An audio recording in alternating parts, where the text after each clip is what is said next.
Okay, this is the demonstration for GUDP project, that is guaranteed UDP, which is individual project that I have completed during Internet Working course at KTH Royal Institute of Technology, and I'm Jian Wen.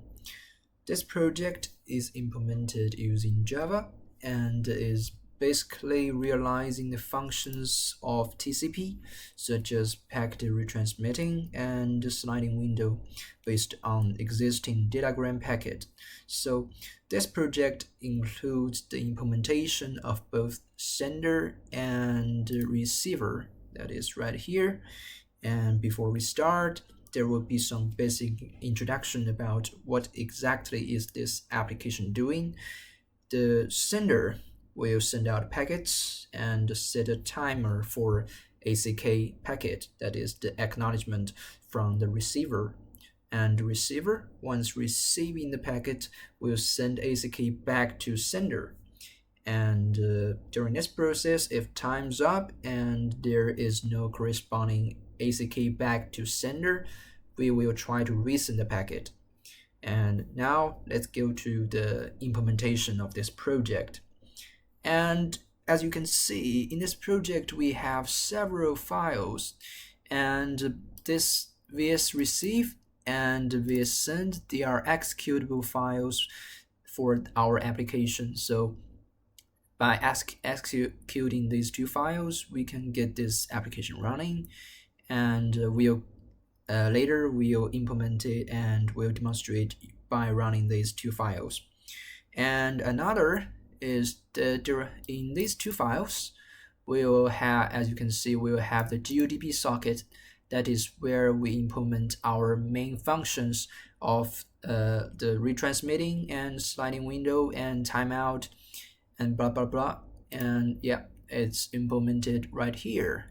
And in our GUDP socket, that is this file, we'll have another file, the GUDP packet, and this packet is where we define three types of packets, including the data type, BSN type, and ACK type. Data type is the packet that just used to transmit our content of the file, and the BSN packet is the one that we use to send our first sequence number, because we want our packet to be arrived in order, and so that the content of the file will not get corrupted. So the sequence number is the one that we use to verify the packets that have been arrived in order. And the ACK packet, as we have mentioned earlier, it's the packet that used to let sender knows that the receiver has accepted the packet successfully, so our transmission can move on. And now let's get to the socket, so we can see the main implementation of our project. So for this socket, we have set both the receiver thread and sender thread. So because for the sender, when we, on one hand, we should send our packets to the receiver, and we should receive the ACK packet from the receiver, because we want to know whether the packet has arrived and been accepted by the receiver successfully. That's the reason why we need a receiver at the sender side.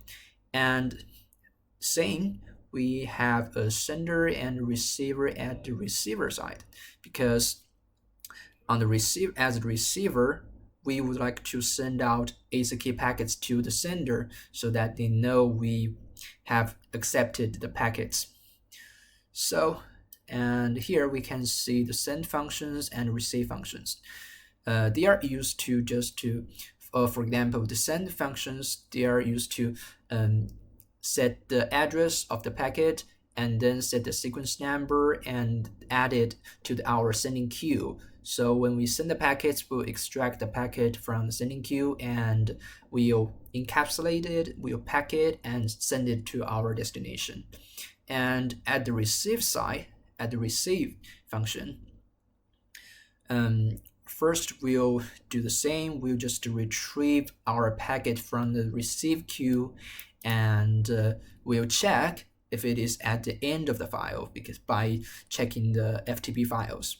And if it is type is the type end, that is the end mark of the file, then we'll say that, well, our transmission has completed, we have received the last packets, and we just terminated our application. And here is the implementation of the send thread. That is, and here are some initialization of our class. And now let's just get to the main body of the program.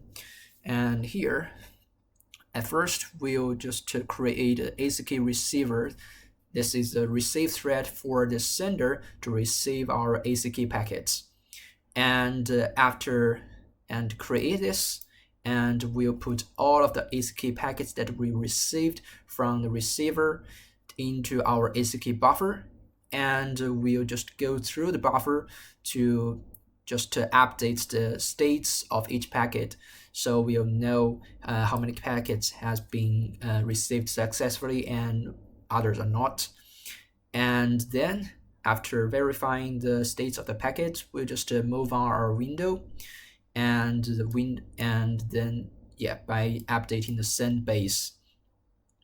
And after that, we'll just check whether all of the packets have been received successfully. If it is not, that means the packet that has been successfully received is not equal to the total number of packets, then we'll just start our resend process. That is, we'll just set a timer for our packets, and we'll just send it to our address again. And later, because the timer, once the time's up, and we still didn't receive the ACK packets for that corresponding packet, that means, well, we'll consider this packet is lost, and the receiver didn't get that, so we'll try to resend it. And until the maximum resend times that we got, we'll still try to resend it. I mean, maybe for 10 times. And after that, we'll consider if there is still any response from the receiver, then we'll consider our transmission has been lost and the connection has lost, and we just terminated our transmission. And if all of the packets has been arrived successfully and received, and we got our ACKs, that means, we have completed our transmission, and we'll terminate our send thread, and everything's fine. And here is our implementation of our timer. And for each packet that we have sent, as you can see, we'll just if we have sent a packet and we didn't receive its ACK, that means the timer is still running. And once the time is up, that is here, we have set a time here, and we have set the resend time to be the 1000 milliseconds. That means after 1 second, if we still didn't receive the ACKs, that means we're gonna try to resend it. And and here is where we implement our resending process. As you can see, we have updated the states of the packet, and we reset the timer so that we can count the time again, and we'll do this over and over again until we've reached the maximum resend time, that is 10 times in our program. And so if we retried 10 times and we still didn't get any ACKs from our receiver, then the connection we will consider it to be lost, and we just consider the transmission has been failed, and we just terminated that. And this is a whole implementation of our send thread. That is the send side. And now we'll come to the receive thread.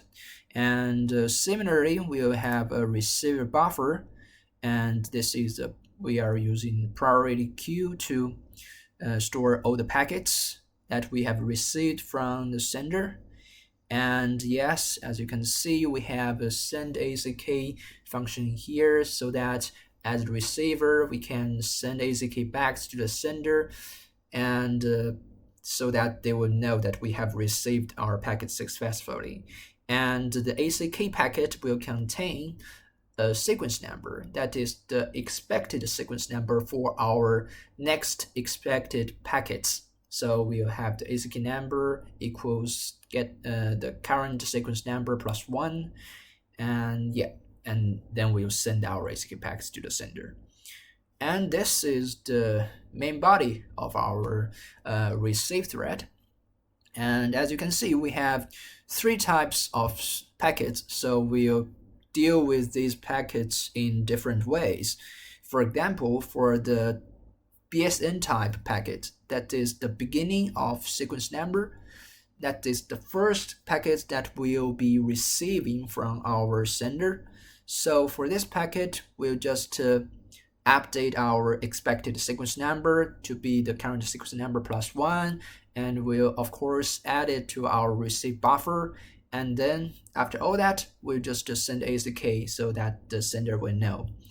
And there's another type, it's data packets, a little bit different from the BSN packet. We'll just first examine whether the current packet, the sequence number of the current packet, is what our expected is. It should have the expected sequence number. If it is not, we just leave it alone and drop it and wait for our for the packet retransmission resend. Otherwise, if it is what we expected, we'll just add it to our receive buffer, and we'll send our ACK back to the sender. And the final situation, this is actually the one that should be running at the sender, is the ACK packet. When we get our ACK packet, we'll just add it to our ACK buffer. So as you can see in the sender, yes, we'll just go through the ACK buffer and update all the packets related to that ACK packet. So we can update the states of our sended packets. And let's back to our receiver. And here. So during our transmission, there might be some duplicated packets. For example, for the sequence number, for the packet with sequence number 2, we may receive it twice or 3rd times, and so we should, to retrieve our original content, we should just delete the duplicate ones. So we'll just set a receive buffer, and we'll just go through all the packets inside it again. So for example, if the packet, for each packet that we retrieve from the receive buffer, if it is what we expected, then we'll just move it from the receive buffer to our receive queue. That is the real packet that's exactly what we needed. Otherwise, we just remove the packet from the queue, from the buffer, and we just move on. So that by this way, we can ensure that all of the packet that we have received is intact and there's no duplicate packets. So the content of the file will be ensured. And finally, this is the packet buffer. That is as you can see, the content where it's stored actually is stored inside the GUDP packet. But we have also added other states, for example, the resend time, the send and ACK receive, and retransmission. How many times did it has been resend, so that we can just implement all the functions that we mentioned above. And this is what we mainly implemented during this GUDP project.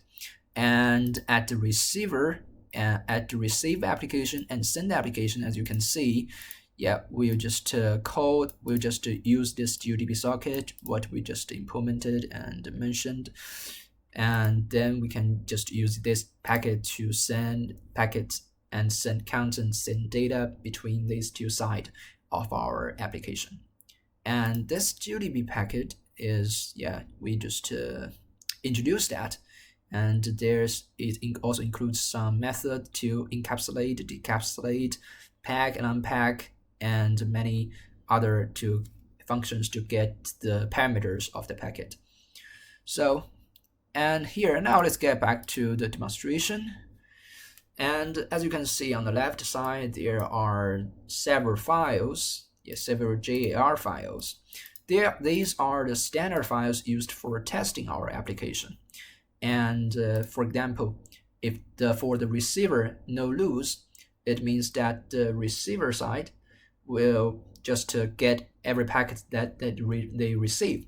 So we'll just, if everything goes on very smoothly, then our every packet will arrive as we expected. However, the receiver with lose means that the receiver will randomly drop packets from when they are receiving from the sender. So there may be situations that sender will need to resend the packets and wait for the timeout. So that is also used for testing our retransmission mechanism, and of course, as well as our timer. And the sender side, of course, it's literally the same like our receiver. And now let's just get to test our application. So to test our application, let's just test that if we can just interact with our own application. So we'll first run our receiver application. Yeah, and now it's running, it's starting receiving, and now we'll start our send application. So the packets will come from the sender. And as you can see, we have at the receiver, we have our packets, and they are receiving the packets and send ACK back to our sender. And this number is the sequence number for each packet. Actually, the expected sequence number for the next packet. And as you can see, our transmission has completed, and everything goes very well. That means our application is good. And now let's test with the standard file. Maybe we'll just start with our send thread. Okay, and this is the receiver standard file, and we have run our receiver, and now we'll start our sender. Yeah, there might be some retransmission because the packet will just get lost on the way, or just there's a timeout. Maybe they're taking too much time. So yeah, there will be retransmission, and that's totally normal. That's totally fine. And yeah, as you can see, we have the transmission completed, and yeah, it's a go. And as you can see, the standard file will get some output. And first, we'll just it will get our BSN packet, and then the data packets with different sequence number. And yeah, here may be some packet drops, just because yeah, the transmission is quite random. So however, once maybe it is not expected, but we have our resend mechanism, so our transmission still goes on. That also proves that our resending and timeout mechanism is good. And maybe we'll just try the receiver with lose. That means the packets might get lost. Oh, I forgot to stop the previous one. And receiver with lose, and yeah, we'll just run that, and we'll run our send application. Yeah, as you can see here, maybe some retransmission, and it's totally fine. Yeah, it tried at most 3 times, and yeah, everything goes very fine. And I will just yeah, keep on testing. And now we'll move on to our receive application, and we'll first run our receive application, and yeah, we'll just test with the standard sender. Yeah, everything goes very smoothly, and we have our packet sent, and we have our ACK packets back. That means, well, everything goes very well. And we'll continue test with our sender with lose. That means our sender will randomly drop packets at the sender side, maybe missing some packets during transmission, and our receiver, of course, as expected, we will just wait for a timeout, and sender will just continue resend the expected packets. So we'll just test with our receiver again, and we'll test with our sender with loose. Yeah, as you can see here, we have the application stuck at here because it's not the packet that we want, so we'll just wait for the timeout, and we'll just resend the packet. As you can see, the 29th packet is the one that we have resent, and there are many else. And yeah, because there are some packet drops, so the whole process might get a bit longer than the previous test.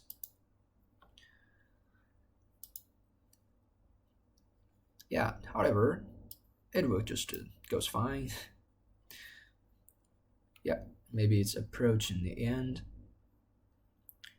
Yeah, now we have transmitted all the file, and yeah, we have all the packets here at the receiver. So yeah, it proved that our program is fine. And now there is a very special one, the receiver nothing. That means in this standard file, the receiver will just drop everything they receive from the sender and send out no ACKs. That means at the sender, all packets will be sent and there will be no ACK back. So it will just wait for a timeout and try to resend the packets, but there's still no ACK. So we'll just reach the maximum resend times, that is the 10 times in our configuration. And after resend for 10 times, after trying that, our application will determine that the connection has lost and our transmission will get failed. And let's try if it's what we just expected. And now we just try to start the receiver nothing, and we'll start our send application. Yeah, as you can see, at the sender side, it will just retransmit files and try it again. And after trying for 10 times, we'll determine that this connection has lost because there's no ACKs, any ACKs from our receiver. So we'll just consider the transmission has failed, and yeah, and our send thread will be terminated automatically. Okay, and that's all of our demonstration for this GUDP project. And at last, I should say that maybe the reason why I choose this project for our demonstration, because this is the project that I completed at KTH, and it's actually under a course of internet working. So I believe that by completing this project, maybe I can prove I have some skills related to the Java programming, for example, and knowledge of TCP, UDP, and yeah, some basic knowledge of the internet working. And yeah, I believe that should be very helpful during my the thesis project or any coming work after that. So yeah, and thank you for your listening. Bye.